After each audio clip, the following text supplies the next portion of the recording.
Andrea, may mga bisita ka. Mga bisita?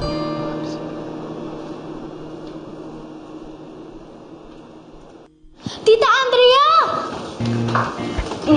Namimiss ka na namin. Wala kasing tumutulong mag-bake ng cookies.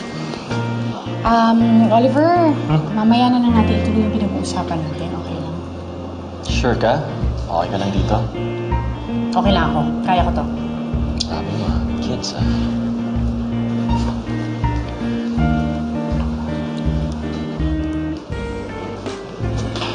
Michael, pinuntahan po namin kayo sa bahay niyo kaso wala po kayo.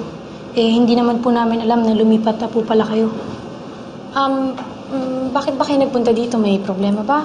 Wala po. Gusto lang po ko kausapin ni Ate Cheska. Ate Cheska ninyo?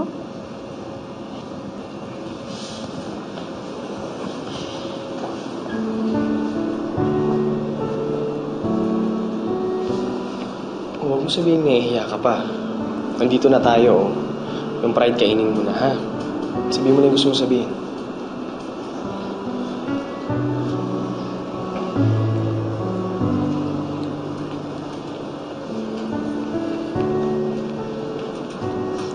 Nilinaw na sa akin ni Onat yung nangyari doon sa lugar nila. Gusto ko lang sana mag-thank you sa'yo at mag-sorry na rin sa lahat ng masasakit na salitang nasabi ko. Hindi mo naman kailangan mag-sorry, Cheska. Naiintindihan ko naman kung bakit nagalit ka sa akin. Hindi. Mali ako. Palagi kitang inaaway, palagi kitang sinisisi dahil sinisira mo yung pamilya namin. Pero ngayon malinaw na sa akin lahat. Alam ko na totoong concerned ka sa aming magkakapatid. Baka nga kung di dahil dun sa tulong mo, baka wala na ako ngayon eh.